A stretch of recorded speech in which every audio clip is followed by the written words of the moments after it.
Bom dia, boa tarde, boa noite, sejam bem-vindos a mais um programa que ainda está prestes a começar. Aqui falamos sobre vários temas, finanças, investimentos, vida, saúde e cripto, de uma forma simples, onde menos é mais e melhor. Não façam like, não subscrevam, o motivo deste canal é meramente informação, de aviso legal, não sou nem quero ser qualquer tipo de conselheiro financeiro, pelo que nunca devem investir mais que aquilo que estão dispostos a perder e devem sempre consultar várias fontes, principalmente se elas forem de ordem financeira. Já agora, em termos de curiosidade, o que vocês estão a ver é Açores, mais precisamente a Ilha das Flores. Espero um dia vir a conhecer, ainda não o conheço, e a razão pela qual nós vamos fazer este vídeo e vou publicá-lo até mesmo num sábado, coisa que não é muito normal, é porque aconteceu muitas coisas que eu acho que são importantes partilhar neste preciso momento, até mesmo porque há vários updates que são importantes e que de alguma forma para aquelas pessoas que me seguem eu acho importante partilhar, não só pelo momento em si, mas também pela transparência, pela honestidade e de alguma forma pela tentativa de não ser influenciado absolutamente por nenhum tipo de patrocinador para falar das coisas verdadeiramente como eu acho que elas são. Isso não significa que eu esteja certo, vocês devem ter em consideração que tudo aquilo que eu faço aqui, toda a exposição que eu estou a fazer é sem absolutamente garantias de nada, é apenas aquilo que eu estou a fazer no mercado, não significa que eu esteja certo ou errado, mas é aquilo que está a acontecer. E basicamente o que eu vou falar é sobre os recentes dumps que têm acontecido, o sentimento do mercado, medo versus ganância, vou falar sobre Bitcoin Cash, que é um update muito importante. Vou falar também de BDAO e vou falar também de algumas coisas que têm acontecido, nomeadamente crises no mercado das ações e de yield farming também, uma vez que este tema está na moda. Avançando muito especificamente daquilo que existe no mercado, portanto, à data e hora de criação deste mesmo vídeo temos a Bitcoin a 8.697, a Ethereum a 302, já agora Polkadot a 3.74, e eu especifiquei Polkadot e já vos vou explicar porquê mais à frente. E eu vou começar efetivamente por aquilo que está em alta. Yield Farming, mais uma plataforma a crashar. Como vocês estão a ver, crash massivo de quase 30%. Isto não só prova aquilo que eu tenho andado a dizer, mais cedo ou mais tarde as coisas vão correr mal para muita gente, infelizmente. Eu não recomendo de maneira nenhuma yield farming. Há várias pessoas dentro deste espaço, youtubers que já estão há muito tempo neste espaço a dizer exatamente a mesma coisa, portanto façam mediante aquilo que é a vossa consciência, mas tenham consciência também que o que toda a gente andava a falar no mercado é exatamente o contrário. Relativamente a Tron, apenas um aspecto, eu disse que vendi as minhas Tron há pouco tempo, e já agora, se vocês quiserem um ponto de entrada, este seria um excelente ponto de entrada, uma vez que ela chegou a 0,035 na altura em que eu vendi.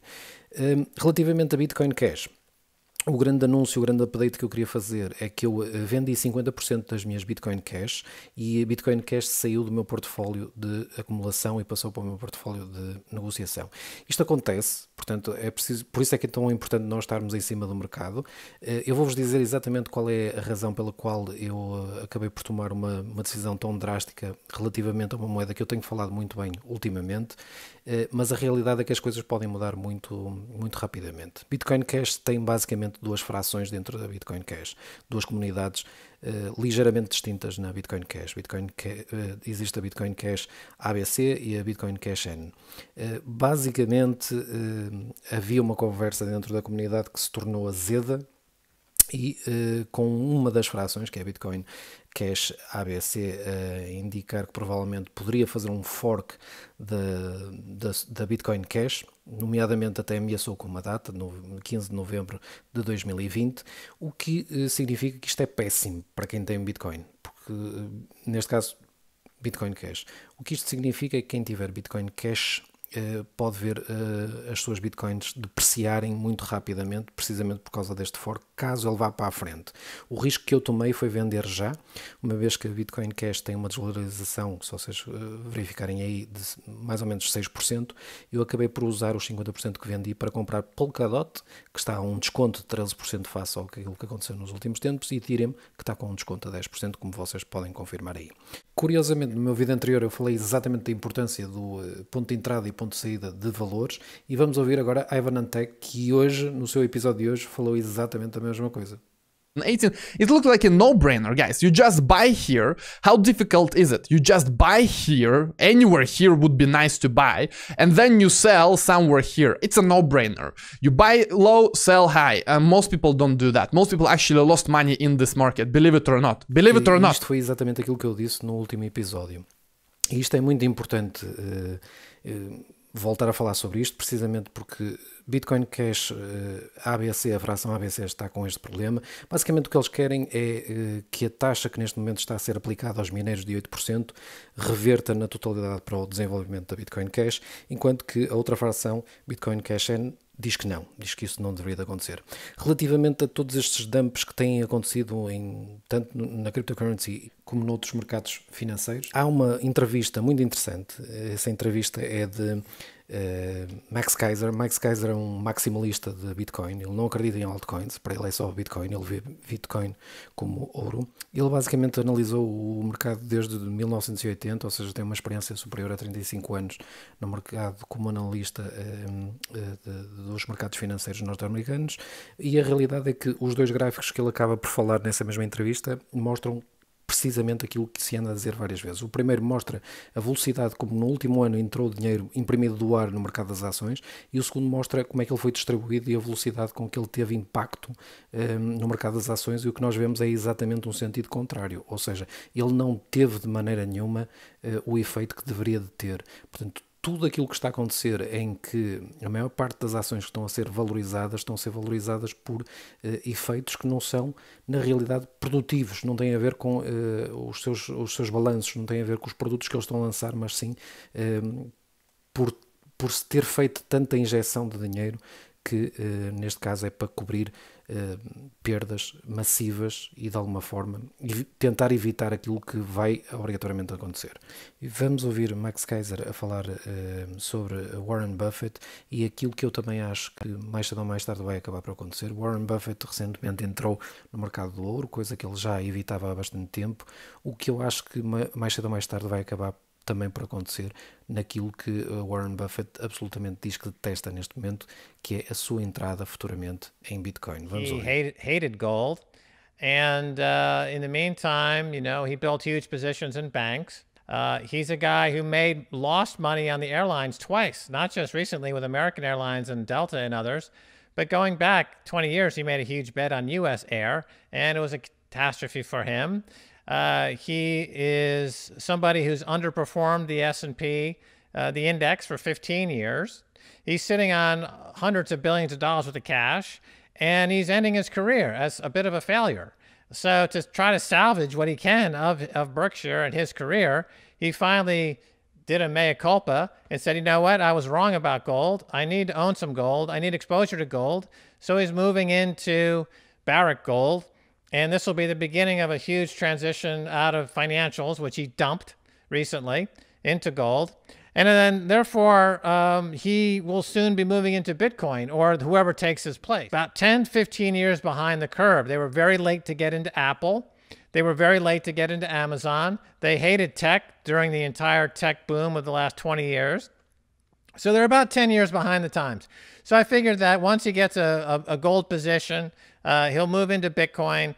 He's going to mimic what Paul Tudor Jones, who is 10 times smarter and 100 times smarter than anybody else on Wall Street, recently said that Bitcoin is the fastest horse in the race, and comparing it to gold. He loves Bitcoin over gold. He's got a position in Bitcoin.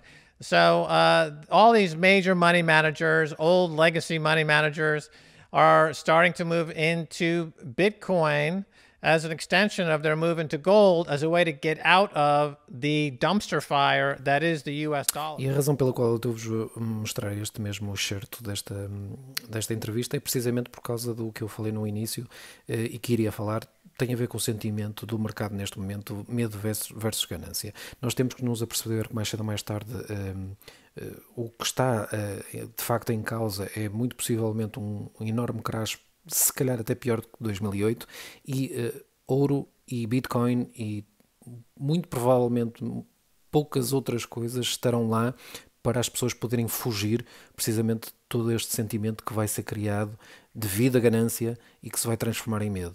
E aí sim, eu acho que vai haver uma entrada muito grande, não só para ouro, mas também para Bitcoin e potencialmente outros mercados que ainda hoje são pequenos, e daí a minha confiança de que isto que está a acontecer neste momento, mesmo com yield farming, é algo muito perigoso, mas é algo que vai passar, da mesma forma como passou o esquema da Coin Plus em 2019, da mesma forma como se passou o crash que houve em 2018 de toda a cryptocurrency, da mesma forma que antes disso houve uma grande capitulação de mineiros em 2015. Isto são tudo movimentos e ciclos naturais do que tem acontecido dentro do mercado da cripto, um risco muito elevado, sem sombra de dúvidas, mas independentemente disto, a Bitcoin e a cryptocurrency, na minha opinião, estão aqui para ficar. Portanto, não tenham medo destes dumps, isto é absolutamente natural, isto vai acontecer várias vezes, por uma ou por outra razão, e o que a Bitcoin tem mostrado e o resto da cryptocurrency é uma grande resiliência, portanto mantenham-se fortes nesse aspecto, que de certeza absoluta vocês vão se dar muito bem. Por fim, eu vou falar sobre BDAO. E mais uma vez, este vídeo também surgiu pela necessidade de falar na BDAO. Eu já falei há uns meses atrás, portanto, sobre o meu investimento que fiz na minha primeira ICO, que foi precisamente neste projeto BDAO. BDAO não é mais do que a tentativa de uma empresa alemã de criar uma stablecoin que é completamente diferente de todas as outras que estão no mercado e vai rivalizar basicamente com a MakerDAO, que tem a sua stablecoin DAI, mas o mais importante da BDAO é a tecnologia que ela traz, porque de alguma forma a MakerDAO, que neste momento é um mercado muito grande em termos da cryptocurrency, uma moeda descentralizada e que é uma stablecoin, de alguma forma está limitada à blockchain da Ethereum. E BDAO vem resolver o problema de várias blockchains, de haver uma stablecoin para várias blockchains, e funciona e entra com uma tecnologia muito diferente daquilo que está neste momento no mercado.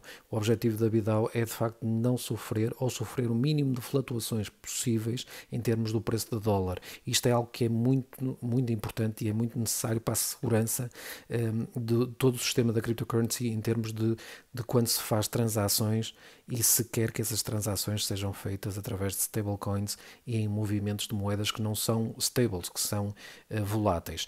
E todas as parcerias chamaram a atenção relativamente ao projeto BDAO. A Tron, a Chainlink, a Aliança da Ethereum, portanto, que é um grupo de empresas que estão associadas ao desenvolvimento da Ethereum, e muitas outras que vocês podem consultar no site. E a razão pela qual eu falei neste projeto, neste momento da BDAO, é que a sua ICO completou, portanto, o financiamento que estava a pedir, portanto, através do seu projeto. Ou seja, quem quiser neste momento investir em BDAO pode o fazer, ainda pode comprar BDAO através do site, mas já não tem acesso, de facto, ao staking, como eu tive durante meses, de 30% por ter investido inicialmente neste projeto. E ou seja, isto acontece dois meses antes do término deste ICO, que será em novembro de 2020. Não só isto é muito aliciante, e a partir daqui é importante vos dizer o que é que vai acontecer a seguir. Eu tenho dois exemplos que não foram preparados por mim, que já existem na internet, mas eu resolvi-os trazer para vocês terem uma noção daquilo que vai acontecer depois de novembro de 2020, que é quando esta moeda vai ser oficializada e lançada ao mercado e vai entrar nas exchanges.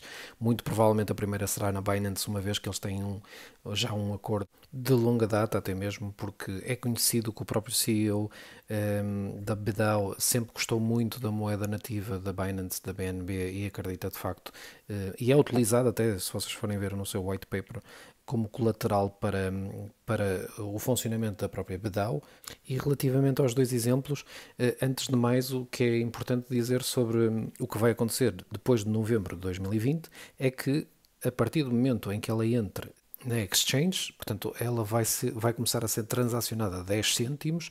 Quem entrou, portanto, no início da ICO, como eu entrei, conseguiu comprar BDAO a 1 cêntimo, teve acesso a mais 30% de staking, e o que isto significa é que logo à partida, no primeiro momento em que ela entrar numa exchange, ela vai valorizar 10 cêntimos, o que significa que quem vender imediatamente nessa altura vai conseguir fazer um lucro imediato de 10 vezes mais.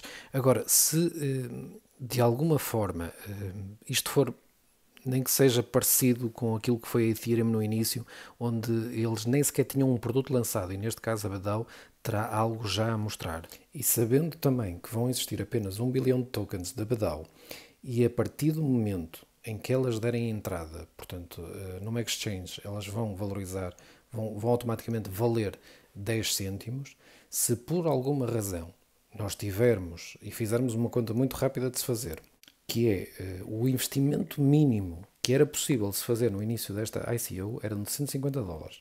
$150 dariam 15 mil bits.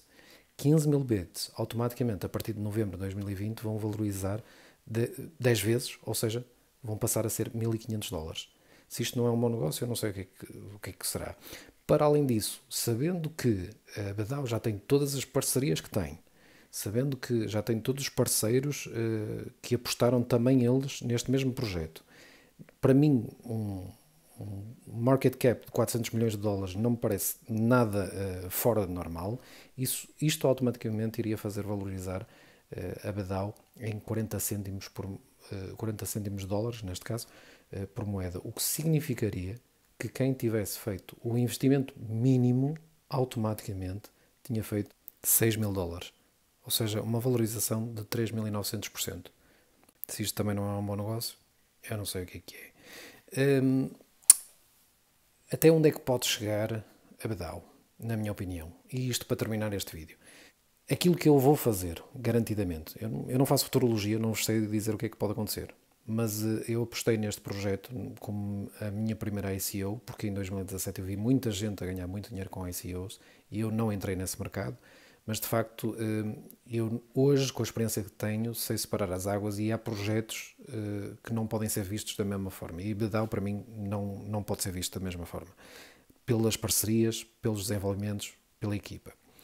Tendo dito isto, o que eu vou fazer imediatamente, já em novembro de 2020, quando isto for listado, e penso eu que na Binance, eu vou imediatamente vender 10%.